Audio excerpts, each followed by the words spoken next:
Last question हमने छोड़ा था, which is the following advice to the pregnant women except करके यहां से निकालना था कि प्रेग्नेंट वुमेन को क्या क्या एडवाइज आप देंगे। एक यहां पर गलत ऑप्शन था, वो आपने ढूंढा था। और उम्मीद है सबको याद होगा इस क्वेश्चन का आंसर क्या था कि हमने फर्स्ट जो ऑप्शन यहां पर है कि हम लेडी को एक्सरसाइज के लिए एडवाइज करेंगे कि आप 10 से 15 मिनट 10 से 15 मिनट क्या करें, एक्सरसाइज करें। बिल्कुल सही ऑप्शन है, ये अपनी एडवाइस देंगे। उसके बाद हमने एडवाइस दी थी कि आप स्मोकिंग को सजेस्ट कर दे, यानी बंद कर दे, स्टॉप कर दे, अभी आपको स्मोकिंग नहीं करनी है, ये भी बिल्कुल सही है। उसके अलावा हमने कहा था डी ऑप्शन के अंदर कि आपको वियर करने हैं, यानी पहनने हैं लूज और कंफर्टेबल कॉटन क्लॉथ पहनने हैं, बिल्कुल सही बात है। लेकिन थर्ड जो ऑप्शन था आपने आंसर बताया था कि इसका करेक्ट आंसर होगा, क्योंकि ये एडवाइस हम लेडी को नहीं देंगे। उससे ये थोड़ी कहेंगे कि आप रेडिएशन से कांटेक्ट में रहो, रेडिएशन से एक्सपोज हो, नहीं, उससे ऐसा कभी नहीं कहेंगे। उसको अवॉइड करने के लिए कहेंगे कि कोशिश ये रही आपकी कि रेडिएशन से एक्सपोज ना हो, क्योंकि वो आपके लिए, आपके बेबी के लिए हार्मफुल है, इसलिए ये एडवाइस हम उसको नहीं देंगे। और इन ऑप्शन के अकॉर्डिंग यहां पर एक्सेप्ट करके आपसे पूछा था, तो हमने निकाल के दे दिया था आपको कि सी ऑप्शन इस क्वेश्चन का राइट आंसर था। बिल्कुल, और उम्मीद करता हूं सभी लोग जुड़ चुके हैं, तो सेशन को मैं स्टार्ट करता हूं। और जो नहीं जुड़े हैं, कोई बचे हुए हैं, तो एक बार फिर से जो भी जुड़ गए हैं वो चैनल को सब्सक्राइब नहीं किया तो कर लीजिएगा, और सेशन को एक बार से शेयर कर दीजिएगा अपने फ्रेंड्स तक, अपने ग्रुप्स के अंदर जहां भी आप जुड़े हुए हैं, जहां तक दूसरे कैंडिडेट आप इन क्लासेस से जुड़ सके, चलेगा, क्योंकि मेरा टारगेट है सभी तक पहुंचाना, ठीक है, चलेगा। नेक्स्ट, और आज का पहला क्वेश्चन हमारा है, आज के सेशन का पहला क्वेश्चन है 31 नंबर 31 नंबर क्वेश्चन है। थोड़ा स्पीड पकड़ने वाला हूं मैं, क्योंकि क्वेश्चन मेरा टारगेट है इस ब्लॉक को इसी सेशन के अंदर पूरा किया जाए, चलेगा। क्वेश्चन है maternal risk of GDM include. GDM क्या होता है, पहली बात तो जीडीएम देखिएगा, शॉर्ट फॉर्म कहीं आपको क्वेश्चन में मिले तो उसका फुल फॉर्म आपको आना चाहिए।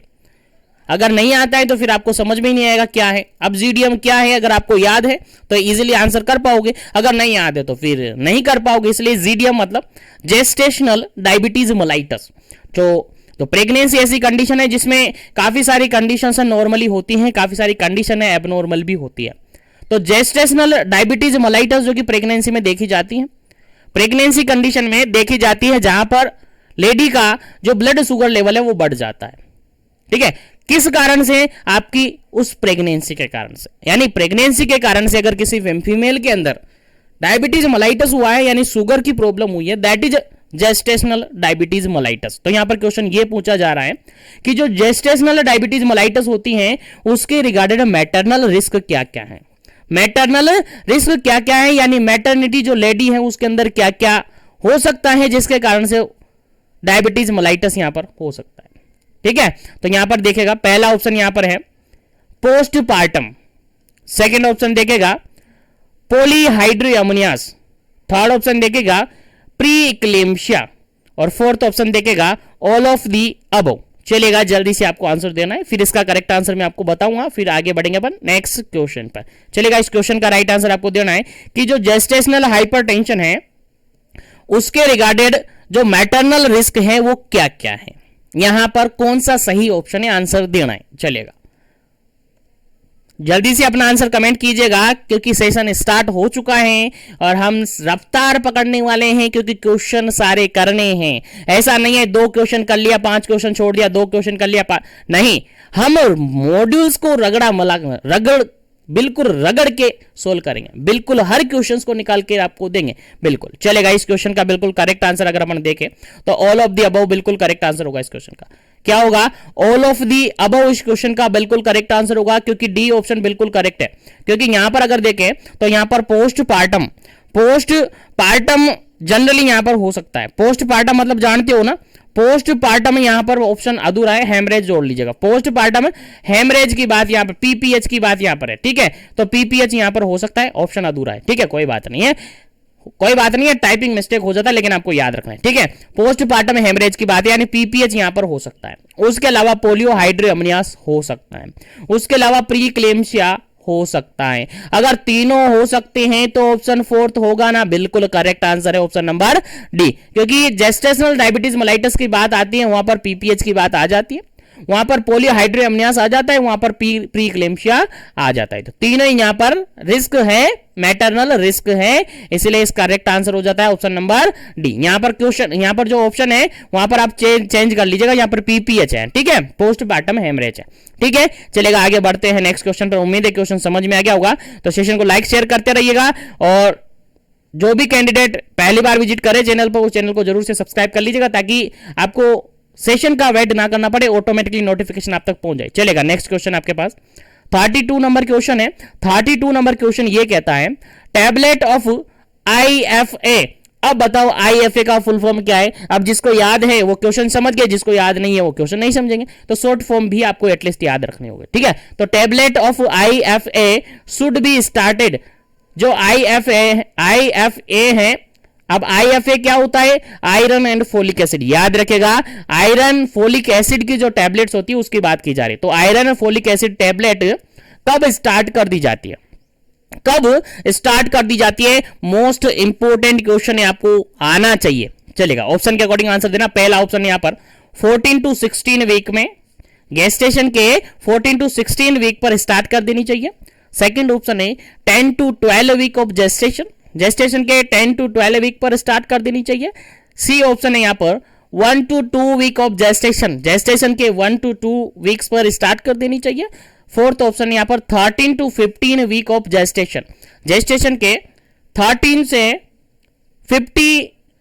से 15 वीक पर स्टार्ट कर देनी चाहिए। चलेगा, आंसर आपको बताना है क्या इसका करेक्ट आंसर होगा कि आयरन एंड फोलिक एसिड की जो टैबलेट स्टार्ट की जाती है वो कब स्टार्ट कर दी जाती है। जल्दी कीजिएगा ताकि आगे बढ़े अपन नेक्स्ट क्वेश्चन पर, क्योंकि क्वेश्चन तो बहुत सारे हैं और टाइमिंग बहुत कम है, स्पेशली राजस्थान CHO अधिकारियों के लिए, क्योंकि उनका एग्जाम तो आने वाला है, इसी मंथ के अंदर है 25 को, 10 दिन उनके पास बचे हैं। चलेगा, इस क्वेश्चन का अगर बिल्कुल करेक्ट आंसर अपन कहे, बिल्कुल करेक्ट आंसर अपन कहे तो ऑप्शन नंबर फर्स्ट बिल्कुल करेक्ट आंसर है, क्योंकि जेस्टेशनल एज कितनी हो जाए, 14 to 16 हो जाए, तो इसी एज में, इसी पीरियड के अंदर आपको आयरन और फोलिक एसिड की टैबलेट स्टार्ट कर दी जाती है, आयरन और फोलिक एसिड की टैबलेट स्टार्ट कर दी जाती है। और लास्टली सेशन के अंदर आपने देखा फर्स्ट ट्राइमेस्टर की बात होती है, फर्स्ट ट्राइमेस्टर जैसे ही कंप्लीट होता है, फर्स्ट ट्राइमेस्टर जैसे ही कंप्लीट होता है, आपको आयरन एंड फोलिक एसिड की टैबलेट देना स्टार्ट कर दिया जाता है, ठीक है। तो कब स्टार्ट की जाती है, starting after the first trimester. देखिएगा यहां पर अगर ऑप्शन में ट्राइमेस्टर दिए होते हैं तो फर्स्ट ट्राइमेस्टर के बाद आयरन एंड फोलिक एसिड की टैबलेट स्टार्ट की जाती है। अब प्रीवियसली क्लासेस के अंदर बताया था कितनी टैबलेट्स देनी होती हैं और कितने टाइम तक देनी होती है, ठीक है। तो जनरली जो आयरन एंड फोलिक एसिड की टैबलेट्स होती है वो 100 mg की टैबलेट्स होती हैं जो कि एलिमेंटल आयरन की होती है। 100 mg की टैबलेट जो कि एलिमेंटल आयरन की होती हैं, और 0.5 mg की होती हैं जो कि फोलिक एसिड होती है। 0.5 mg जो कि फोलिक एसिड होते हैं, क्या होता है, फोलिक एसिड होता है। और यही अगर ऑप्शन की बात करें तो माइक्रोग्राम की बात करें तो माइक्रोन ग्राम में भी आपको याद रख लेना है, क्योंकि दोनों ही ऑप्शन में आपको मिल सकता है। अगर माइक्रोग्राम की बात करें तो 500 है और mg की बात करें तो कन्वर्ट करते हैं तो 0.5 mg हो जाता है। याद रखिएगा, इंपॉर्टेंट है।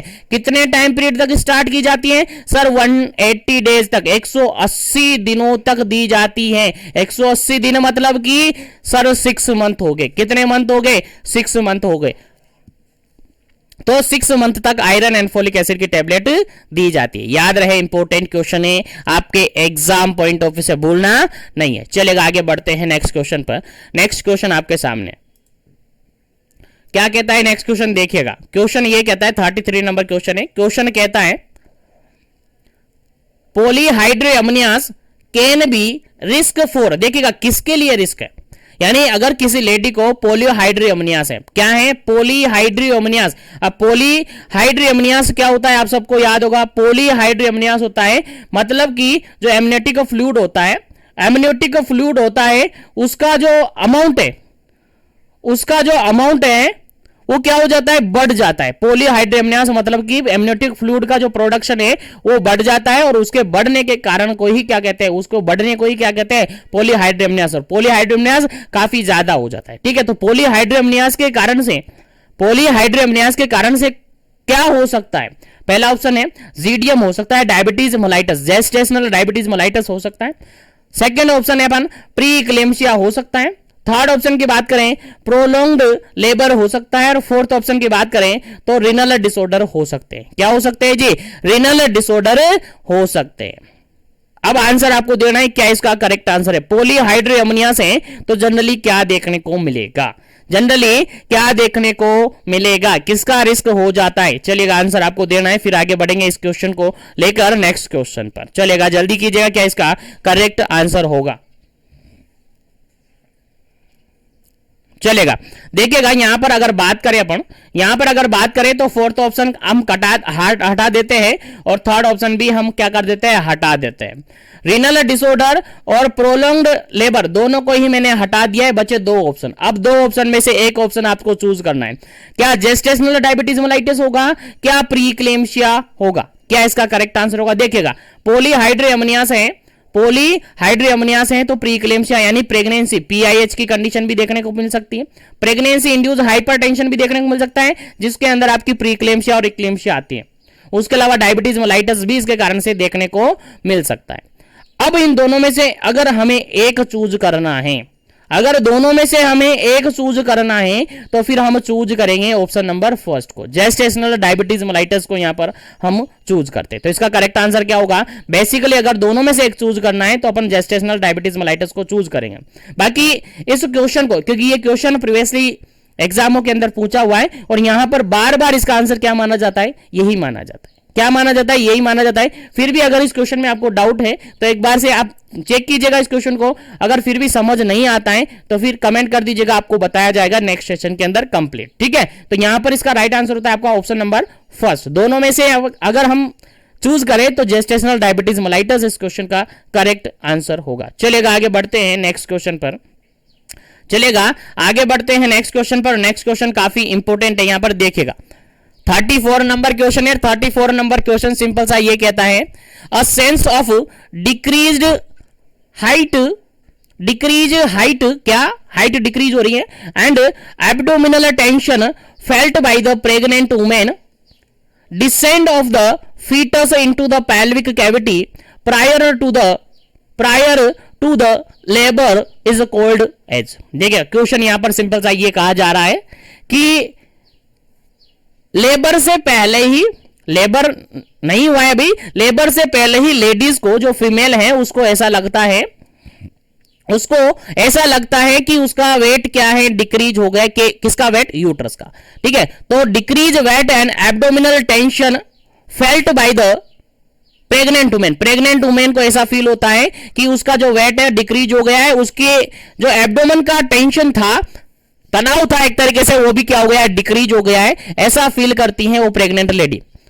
उसके साथ ही descend of the foetus into the pelvic cavity prior to the labour, labour से पहले जो फीटस है वो डिसेंड हो जाता है कहां पर? pelvic कैविटी में, prior to the labour, labour से पहले ऐसा लेडी को फील हो रहा है। यानी लेडी जो है, यानी जो लेडी है उसको रिलीफ फील हो रहा है। क्या हो रहा है? रिलीफ लग रहा है, क्योंकि आप सबको पता है जैसे जैसे प्रेगनेंसी बढ़ती है वैसे वैसे फंडल हाइट बढ़ती है, और एट टर्म प्रेगनेंसी में फंडल हाइट काफी ज्यादा हो जाती है, और ऐसी कंडीशन में लेडी को क्या होता है? लेडी को क्या होता है? ब्रीथिंग डिफिकल्टी होती है। ब्रीथिंग डिफिकल्टी होती है, लेडी को काफी सारी प्रॉब्लम्स होती है। अब जैसे ही लेडी के अंदर यानी यूट्रस में अगर उसका हाइट, उसका सॉरी वेट है डिक्रीज होता है, या एब्डोमिनल टेंशन डिक्रीज होता है, जो कि लेडी खुद फील कर लेती है, वो कब होता है? जब यूट्रस के अंदर जो फीटस है वो क्या होता है? पेल्विक कैविटी की तरफ मूव करने लग जाता है।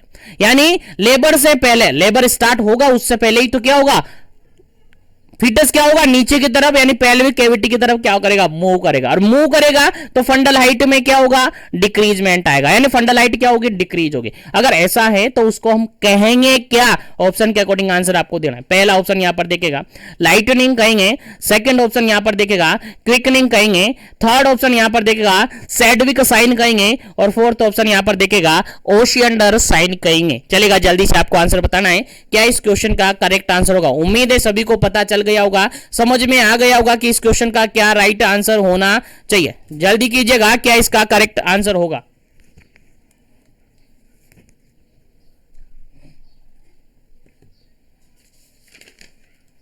चलेगा। अगर हम बात करें इस क्वेश्चन के करेक्ट आंसर की, अगर हम बात करें इस क्वेश्चन के करेक्ट आंसर की, तो इस क्वेश्चन का जो करेक्ट आंसर होगा आपका, इस क्वेश्चन का जो करेक्ट आंसर होगा आपका, वो होगा आपका option number first. Option number first बिल्कुल करेक्ट आंसर होगा, लाइटनिंग होगा। क्या होगा जी? लाइटनिंग होगा, क्योंकि लाइटनिंग ऐसी कंडीशन है जिसके अंदर लेडी को रिलीफ मिलता है, लेडी को रिलीफ मिलता है, क्योंकि फीटस क्या हो गया है? डिसेंड हो चुका है पेल्विक कैविटी की तरफ, पेल्विस की तरफ क्या हो चुका है? डिसेंड हो चुका है, जिसके कारण से फंडल हाइट थोड़ी क्या हो गई है? डिक्रीज हो गई है, जिसके कारण से लेडी को डिफिकल्टी जो हो रही है ब्रीथिंग के अंदर, उसमें थोड़ा रिलीफ मिलता है। ऐसी कंडीशन है, that is a lightning condition है। ठीक है, लाइटनिंग कंडीशन है। उसके अलावा अगर अदर ऑप्शन की बात करें तो क्विकनिंग हमने लास्टली प्रीवियसली सेशन के अंदर भी पढ़ा था। क्विकनिंग का मतलब होता है एक तरीके से मोमेंट फील होना, और मोमेंट फील यानी कि फर्स्ट मोमेंट होता है जो कि लेडी खुद फील करती है। फीटस के द्वारा जो मोमेंट होता है, फर्स्ट मोमेंट जो लेडी फील करती है, दैट इज अ क्विकनिंग होता है। फर्स्ट मोमेंट जो कि डायरेक्टली लेडी फील करती हैं, उसको क्विकनिंग कहते हैं, जो कि जनरली 18 वीक के अंदर जनरली होता है। प्राइमरी ग्रेविडा में 18 वीक में होता है, और मल्टी ग्रेविडा में ये 16 वीक में जनरली देखने को मिलता है। उसके अलावा अगर हम बात करें थर्ड ऑप्शन की, चैडविक साइन की, तो इसके अंदर आपको बताया गया था कि ये होता है bluish discolouration of cervix, bluish discolouration of cervix, cervix के अंदर ब्लूइश डिसकलरेशन हो जाए, that is a Chadwick sign. उसके अलावा ओशियंडर साइन की बात की थी, तो इसमें कहा था कि इंक्रीज पल्सेशन होता है, vaginal pulsation, increase vaginal pulsation देखने को मिलता है। ये सारे ऑप्शन आपके सामने है। ठीक है, तो लाइटनिंग मतलब कि एक तरीके से बेबी डिसेंड हो चुका है, और लेडी को क्या हो रहा है? लेडी को क्या हुआ है? फील हो रहा है। फील कैसा? रिलीफ फील हो रहा है, क्योंकि एब्डोमिनल जो टेंशन है वो डिक्रीज हो गई है, एब्डोमिनल हाइट है वो डिक्रीज हो रही है। ठीक है, तो समझ में आ रहा है ना? बिल्कुल लाइटनिंग इस क्वेश्चन का राइट आंसर होगा। चलेगा, आगे बढ़ते हैं नेक्स्ट क्वेश्चन पर।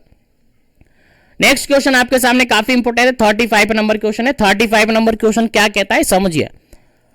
Women creating most comfortable atmosphere for her future baby 1 to 2 week before the child birth can be sign of. देखिएगा, सिंपल सा क्वेश्चन यहां पर ये कहा जा रहा है कि बेबी का बर्थ नहीं हुआ है अभी, लेकिन बेबी के बर्थ से पहले ही जो मदर्स होती है ना, मदर्स होती है, वो ऐसा एनवायरमेंट क्रिएट कर लेती है, यानी comfortable, most comfortable environment create करने लग जाती है। किसके लिए?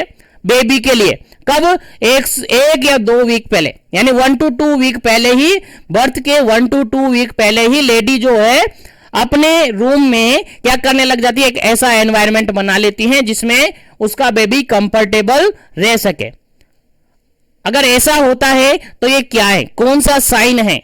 चलिएगा, आंसर बताइएगा। पहला ऑप्शन यहां पर है सर्वाइकल राइपनिंग है होगी, सेकंड ऑप्शन है ड्रॉपिंग हुआ, थर्ड ऑप्शन है ब्रेकस्टोन हिक्स कॉन्ट्रैक्शन हुआ, और फोर्थ ऑप्शन है यहां पर नेस्टिंग सिंड्रोम हुआ। क्या हुआ? नेस्टिंग सिंड्रोम हुआ। चलेगा, जल्दी से आंसर बताना है क्या इसका करेक्ट आंसर होगा। अगर ऐसा है जिसके अंदर लेडी बर्थ के 1 से 2 वीक पहले ही अपने एनवायरमेंट को सेट करने लग जाती, किसके लिए? अपने बेबी के लिए, अपने बेबी के लिए पहले से ही एनवायरमेंट सेट करने लग जाती हैं। तो अगर हम ऐसी कंडीशन को कहें तो ये होता है आपका नेस्टिंग सिंड्रोम। क्या होता है? नेस्टिंग सिंड्रोम होता है जिसके अंदर लेडी बर्थ से पहले ही तैयारी करने लग जाती है। इसको अपन जनरली कह सकते हैं वेलकम, बेबी का वेलकम करने के लिए पहले से ही प्रिपरेशन हो रही है। कौन कर रही है? मदर कर रही है। एक ऐसा एनवायरमेंट, एटमॉस्फियर बनाने लग जाती हैं अपने बेबी को कि बेबी को कंपटीशन रहे। अगर ऐसा कंडीशन है तो ऐसी कंडीशन को अपन कहते हैं नेस्टिंग सिंड्रोम। नेस्टिंग सिंड्रोम याद रखेगा, इंपोर्टेंट क्वेश्चन है, आपके एग्जाम में एज इट इज पूछा जा सकता है, इसलिए आपको याद होना चाहिए, काफी इंपोर्टेंट है। चलेगा, आगे बढ़ते हैं नेक्स्ट क्वेश्चन पर। उम्मीद करता हूं आपको याद रह रहूंगा, और जो भी कैंडिडेट पहली बार चैनल पर विजिट करे, चैनल को जरूर से सब्सक्राइब कर लीजिएगा, ताकि इसी तरीके से कंटिन्यू सेशन आप पढ़ते रहे और कंटिन्यू आपको क्लास मिलती रहे। चलेगा, नेक्स्ट क्वेश्चन की बात करते हैं। 36 नंबर क्वेश्चन कहता क्या है, देखिएगा। For management of PPH, PPH का मैनेजमेंट कर रहे हैं, हाउ मच ml ऑफ saline is inflated into the four condom tamponade procedure. जो टेम्पोनेड प्रोसीजर होता है उसके अंदर जो कॉन्डम होता है उसको क्या करना है, इन्फ्लेट करना है। तो उसके अंदर कितना ml सलाइन आप फिल आउट करेंगे, कितना ml सलाइन आप उसके अंदर भरेंगे। कम समझ में आएगा ना, पीपीएच का मैनेजमेंट करना है और टेम्पोनेड जो टेम्पोनेड प्रोसीजर होता है उसको अप्लाई कर रहे हैं। तो उसके अंदर जो कॉन्डम होता है उसमें कितना सलाइन आप भरेंगे। क्वेश्चन समझ में आएगा। पहला ऑप्शन है 300 to 500 ml, बी ऑप्शन है 200 to 300 ml, सी ऑप्शन है 300 to 600 ml और डी ऑप्शन है 100 to 300 ml। चलेगा, जल्दी से आंसर बताएगा कितना ml सलाइन उसके अंदर आप भरेंगे, कितना ml सलाइन आप उसके अंदर भरेंगे। जल्दी कीजिएगा, क्या इसका करेक्ट आंसर होगा। फिर आगे बढ़ेंगे अपन नेक्स्ट क्वेश्चन पर। चलेगा, इस क्वेश्चन का अगर बिल्कुल करेक्ट आंसर की अपन बात करें, 36 नंबर का क्वेश्चन का बिल्कुल करेक्ट आंसर अपन बात करें तो ऑप्शन नंबर ए बिल्कुल करेक्ट होगा। ऑप्शन नंबर ए बिल्कुल करेक्ट होगा। अगर हम उसमें सलाइन की बात करें तो 300 से लेकर 500, 300 से लेकर 500 तक हम उसमें क्या करेंगे, सलाइन भरेंगे। और एवरेज की अगर बात करते हैं अपन, एवरेज की अगर बात करते हैं तो उसके अंदर अप्रोक्सीमेटली 350 ml सलाइन फिल करते। कितना फिल करते?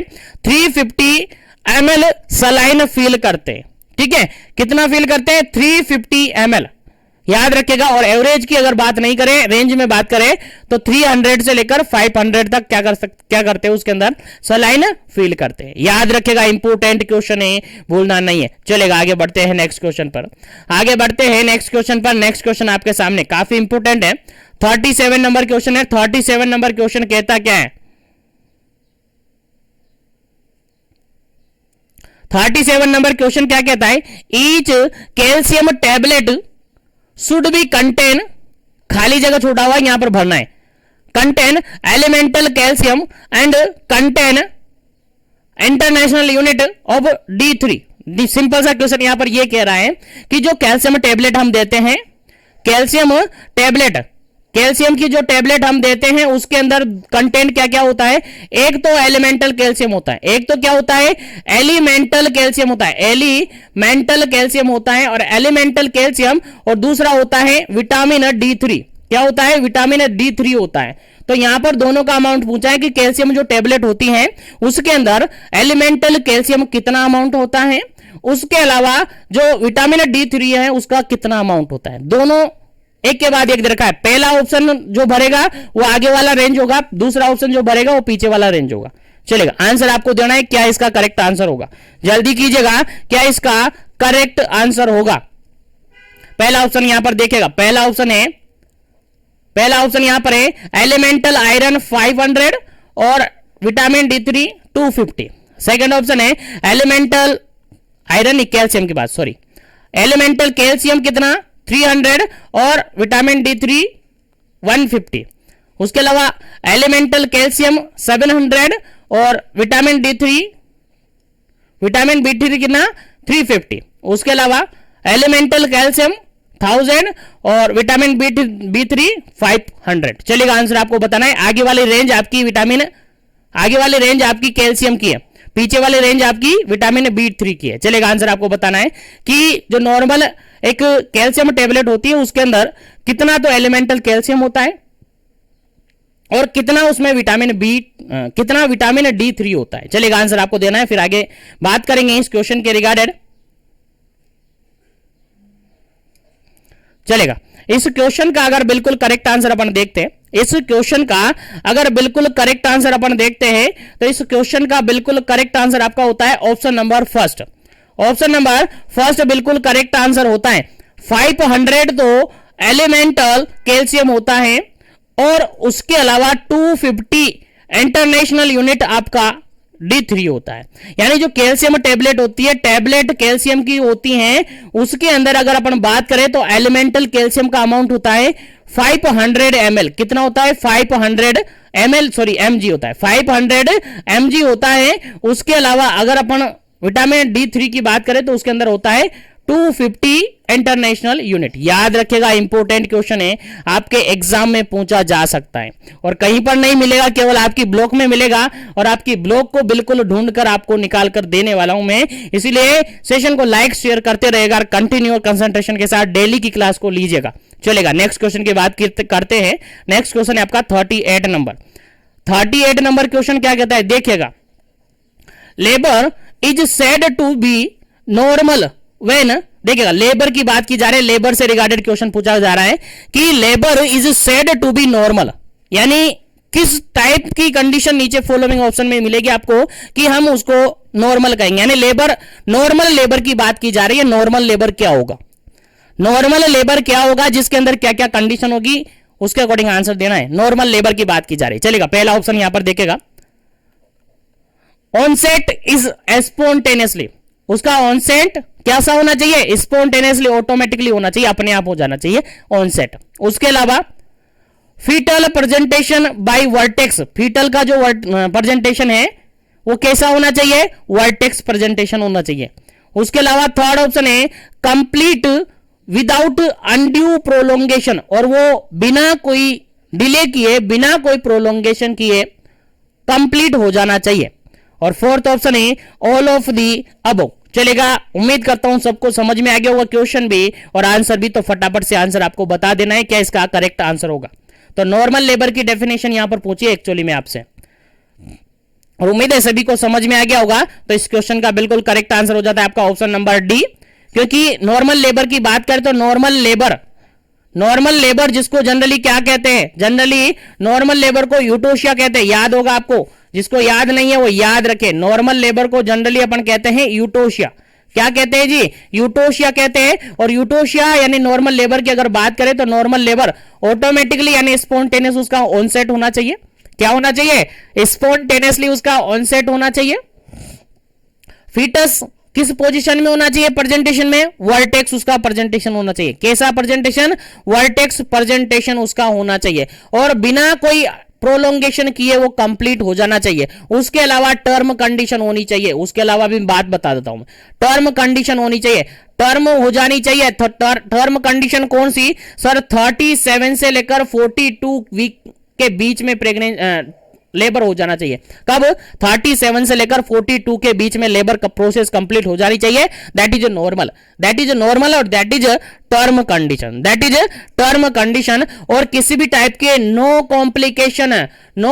कॉम्प्लिकेशन ऑफ फीटल और मैटरनल, यानी मदर और फीटस को किसी भी प्रकार का कोई कॉम्प्लिकेशन जनरेट नहीं होना चाहिए। आ गए समझ में। तो ये चारों पांचों पॉइंट आपको याद रखने हैं। अगर नॉर्मल लेबर की बात की जाए तो लेबर कैसा होना चाहिए, टर्म कंडीशन में होना चाहिए, किसी प्रकार के कोई कॉम्प्लिकेशन जनरेट नहीं हो जाने चाहिए। उसके अलावा ऑनसेट स्पॉन्टेनियस होना चाहिए। प्रेजेंटेशन की बात करें तो वर्टेक्स प्रेजेंटेशन होना चाहिए, और बिना प्रोलोंगेशन किए, undue prolongation, without undue prolongation complete हो जाना चाहिए आपकी labour process. That is a normal labour और दैट इज यूटोशिया। याद रखिएगा, इंपॉर्टेंट क्वेश्चन है। चलिएगा आगे बढ़ते हैं नेक्स्ट क्वेश्चन पर। नेक्स्ट क्वेश्चन क्या है समझते हैं। नेक्स्ट क्वेश्चन है आपका 39 नंबर क्वेश्चन क्या कहता है, सिंपल सा बात है, early stage of labour is categorize by, देखिएगा अर्ली स्टेज आपने देखा होगा और मैंने पढ़ाया भी था आपको लेबर प्रोसेस के अंदर कि लेबर जो है जनरली बेसिकली अगर बात करें तो लेबर की 3 स्टेजेस होती हैं। लेबर की बेसिकली कितने स्टेजेस होती हैं, 3 स्टेजेस होती है। अपन ने बात की थी, बेसिक बात कर रहे हैं, 3 स्टेजेस होती है, और अगर थ्योरेटिकल अपन बात करें तो 4 स्टेजेस होती है। ठीक है, बेसिकली हर बुक के अंदर आपको 3 या 4 अल्टरनेट मिलेगी, किसी में पर्टिकुलर सब में एक जैसी नहीं मिलेगी। 3 बेसिक स्टेजेस होती है, फर्स्ट स्टेज, सेकंड स्टेज और थर्ड स्टेज। फोर्थ स्टेज जो होती है वो केवल ऑब्जर्वेशनल स्टेज होती है, इसलिए किसी बुक के अंदर ये अवेलेबल है, किसी बुक के अंदर नहीं भी है। लेकिन आपको याद रखना है 4 स्टेज होती है। कितने स्टेज होती है, 4 स्टेज होती है।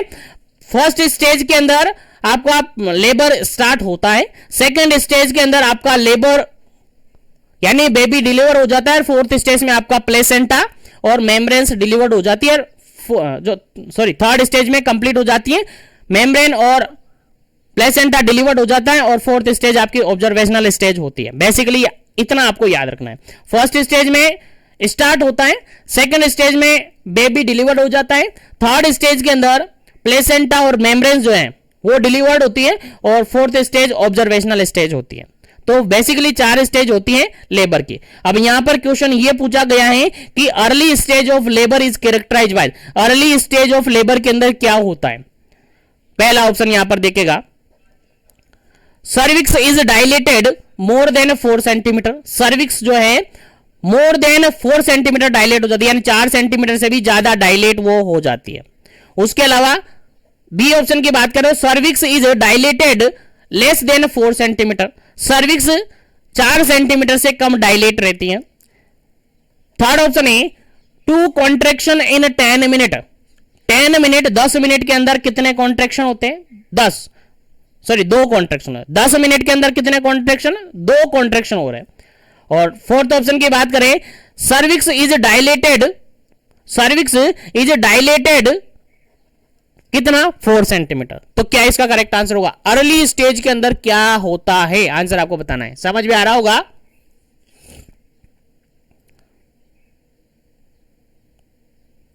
चलेगा। जनरली अगर बात करें अर्ली स्टेज की, किसकी? अर्ली स्टेज की अगर जनरली बात करते हैं तो अर्ली स्टेज में जो सर्विक्स का डायलेशन होता है, सर्विक्स का डायलेशन होता है, यानी फर्स्ट स्टेज के अंदर आती है आपकी अर्ली स्टेज और active stage. Early stage, active stage और ट्रांजिशनल स्टेज, 3 स्टेजेस आती है फर्स्ट स्टेज के अंदर। तो अर्ली स्टेज के अंदर क्या होता है? आपका कॉन्ट्रैक्शन स्टार्ट हो जाता है, जिसके कारण से डायलेशन ऑफ सर्विक्स होता है, डायलेशन ऑफ सर्विक्स होता है। और डायलेशन जो अर्ली स्टेज होती है उसके अंदर अप टू 4 सेंटीमीटर तक डायलेशन होता है। कहां तक? अप टू 4 सेंटीमीटर डायलेशन होता है, यानी समथिंग अपन कहें तो 3 सेंटीमीटर तक उसके अंदर डायलेशन हो जाता है, लेकिन 4 से ज्यादा नहीं जाता है। 4 सेंटीमीटर डायलेशन नहीं होता है। तो इस क्वेश्चन का राइट आंसर आपका क्या होगा? इस क्वेश्चन का राइट आंसर आपका क्या होगा? ऑप्शन नंबर बी होगा कि इसके अंदर डायलेशन कितना होगा? सर्विक्स का डायलेशन होगा लेस देन 4 सेंटीमीटर। कितना होगा? लेस देन 4 सेंटीमीटर सर्विक्स का क्या होगा? यहां पर डायलेशन देखने को मिलेगा। याद रखिएगा, लेस देन 4 सेंटीमीटर। उम्मीद है समझ में आ गया होगा। आगे बढ़ते हैं, नेक्स्ट क्वेश्चन की बात करते हैं। नेक्स्ट क्वेश्चन आपके सामने,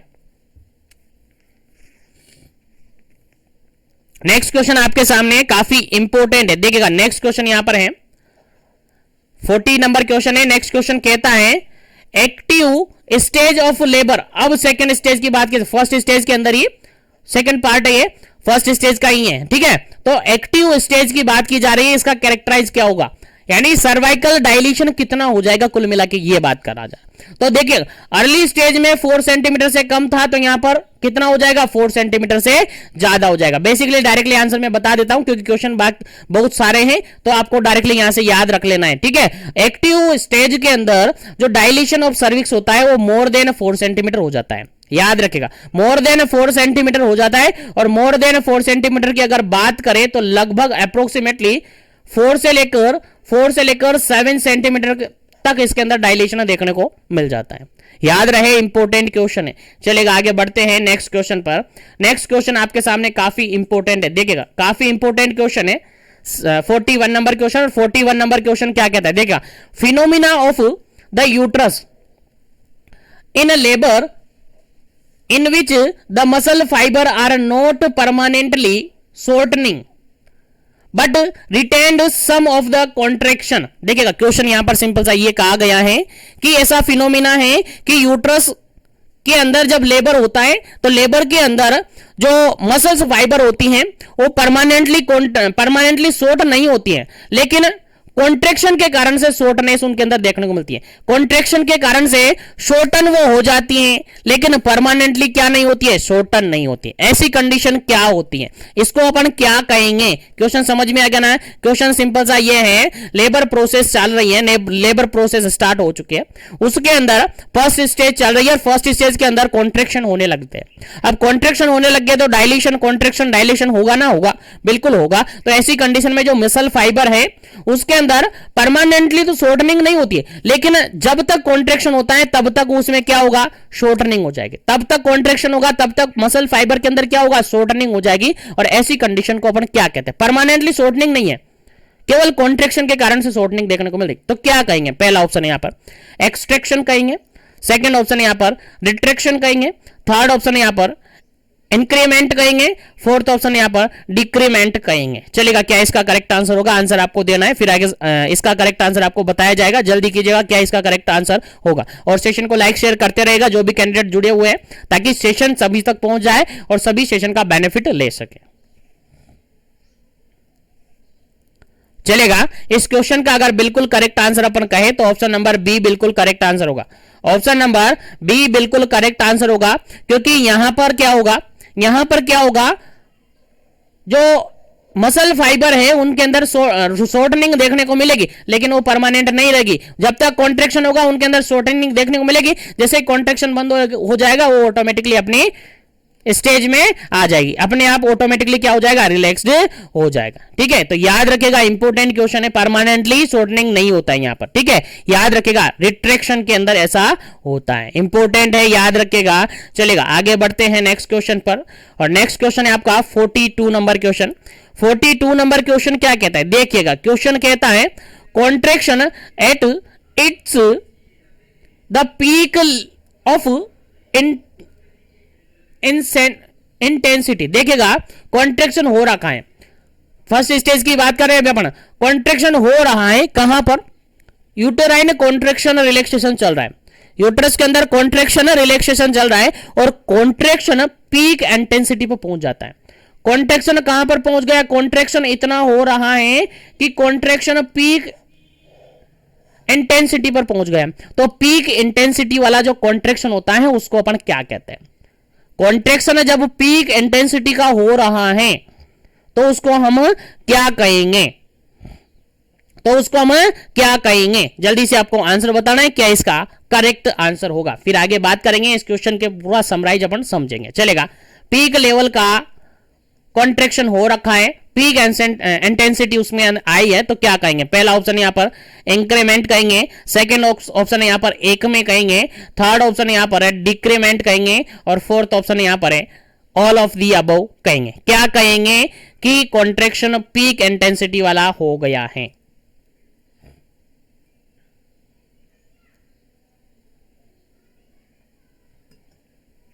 चलेगा, यहां पर अगर बिल्कुल करेक्ट क्वेश्चन, बिल्कुल करेक्ट आंसर की अगर अपन बात करें, बिल्कुल करेक्ट आंसर की बात करें, तो इस क्वेश्चन का बिल्कुल राइट आंसर होगा आपका एक में। क्या होगा जी, एक में होगा। यहां पर एक में किसको कहते हैं, जब कॉन्ट्रैक्शन पीक इंटेंसिटी वाला होता है, जब कॉन्ट्रैक्शन क्या होता है, पीक इंटेंसिटी वाला हो जाता है, दैट इज एक में, दैट इज एक में होता है। क्या होता है जी, एक में होता है। इसके रिगार्ड आगे अपन बात करेंगे, इस क्वेश्चन के आगे भी अभी कुछ एक दो क्वेश्चन है उनको डिस्कस करेंगे, फिर तीनों क्वेश्चन को एक साथ अपन सॉल्व आउट कर देंगे, समझा देंगे। यहां पर याद रखेगा, पीक लेवल का और पीक इंटेंसिटी का अगर कॉन्ट्रैक्शन हो रहा है तो उसको एक में कहेंगे, ACME। ठीक है, चलेगा, आगे बढ़ते हैं नेक्स्ट क्वेश्चन पर। नेक्स्ट क्वेश्चन यहां पर सिंपल सा ये लिखा है, 43 नंबर क्वेश्चन है, और 43 नंबर क्वेश्चन ये कहता है duration when uterine muscle contract and force increase in the strength. देखिएगा, क्वेश्चन यहां पर यह कह रहा है कि यूटेराइन कॉन्ट्रैक्शन, यूटेराइन मसल के अंदर कॉन्ट्रैक्शन हो रहा है, जब यूटेराइन कॉन्ट्रैक्शन के अंदर यूटेराइन मसल के अंदर क्या हो रहा है, कॉन्ट्रैक्शन हो रहा है, तो फोर्स क्या होगा, इंक्रीज होगा, फोर्स क्या होगा, इंक्रीज होगा, और ऐसी कंडीशन को, जो स्ट्रेंथ है उसके अंदर फोर्स इंक्रीज होगा, और ऐसी कंडीशन को अपन क्या कहेंगे। आंसर दीजिएगा, पहला ऑप्शन यहां पर इंक्रीमेंट, सेकंड ऑप्शन यहां पर एक में, थर्ड ऑप्शन यहां पर डिक्रीमेंट, और फोर्थ ऑप्शन यहां पर ऑल ऑफ दी अबव। चलेगा, क्या हो रहा है, यूटेराइन मसल के अंदर कॉन्ट्रैक्शन हो रहा है, और यूटेराइन मसल के अंदर कॉन्ट्रैक्शन होने के कारण से जो मसल है, जो मसल की स्ट्रेंथ है, उसमें फोर्स जनरेट हो रहा है, फोर्स इंक्रीज हो रहा है, तो उसको हम क्या कहेंगे। चलेगा, आंसर आपको देना है फटाफट से, क्या इसका करेक्ट आंसर होगा। चलेगा, 43 नंबर क्वेश्चन का बिल्कुल करेक्ट आंसर होता है आपका ऑप्शन नंबर फर्स्ट। क्या कहेंगे ऐसी कंडीशन को, इंक्रीमेंट कहेंगे। क्या कहेंगे, इंक्रीमेंट कहेंगे। याद रखिएगा, इंपोर्टेंट क्वेश्चन है, भूलना नहीं है। चलेगा, नेक्स्ट क्वेश्चन और डिस्कस करते हैं, फिर तीनों क्वेश्चन को एक साथ अपन समझेंगे। चलेगा, नेक्स्ट क्वेश्चन यहां पर 44 नंबर, और 44 नंबर क्वेश्चन कहता है, देखिएगा 44 नंबर क्वेश्चन यहां पर कहता है gradual decrease in the strength of the contraction until the muscle are relax. देखिएगा, कॉन्ट्रैक्शन हुआ था, कॉन्ट्रेक्शन होने के बाद अब रिलैक्सेशन होगा, यानी ग्रेजुअली डिक्रीज हो रही है strengthening, gradually decrease the strength of contraction until the muscles relaxed, जब तक मसल रिलैक्स होती है तब तक की क्या हो रही है, उसकी स्ट्रेंथ क्या हो रही है, डिक्रीज हो रही है। तो उसको क्या कहेंगे, ऑप्शन के अकॉर्डिंग आंसर देना है। पहला ऑप्शन यहां पर इंक्रीमेंट, सेकंड ऑप्शन यहां पर एक में, थर्ड ऑप्शन यहां पर डिक्रीमेंट और फोर्थ ऑप्शन यहां पर ऑल ऑफ दी अबव। चलेगा, उम्मीद करता हूं सभी को समझ में आ गया होगा इसका आंसर क्या होना चाहिए।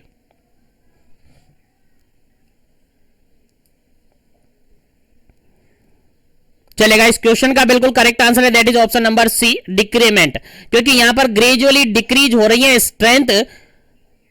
कब तक डिक्रीज हो रही है, जब तक कि मसल क्या नहीं हो रही है, रिलैक्स नहीं होती है। ठीक है, तो यहां पर बिल्कुल करेक्ट आंसर क्या हो जाता है आपका, ऑप्शन नंबर सी हो जाता है। ऑप्शन नंबर सी बिल्कुल करेक्ट आंसर हो जाता है, डिक्रीमेंट यहां पर इसका बिल्कुल करेक्ट आंसर है। उम्मीद है समझ में आ गया होगा। अब एक बार इसको थोड़ा सा अपन समझ लेते हैं, थोड़ा सा अपन इसको समझ लेते हैं क्या इसका करेक्ट आंसर होगा। और करेक्ट आंसर तो आपने देख लिया, आप थोड़ा सा समझ लेते ताकि आपको याद रहे।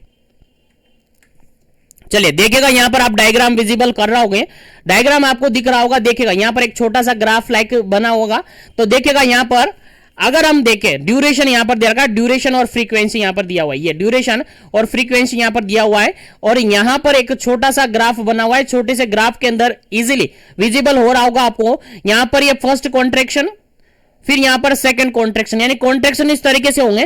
पहले देखेगा, मान के चलेगा यहां से कॉन्ट्रैक्शन स्टार्ट हो रहा है, यहां से कॉन्ट्रैक्शन स्टार्ट हो रहा है। जैसे ही कॉन्ट्रैक्शन होगा तो उसके अंदर कॉन्ट्रैक्शन के कारण से स्ट्रेंथ क्या होगी, इंक्रीज होगी।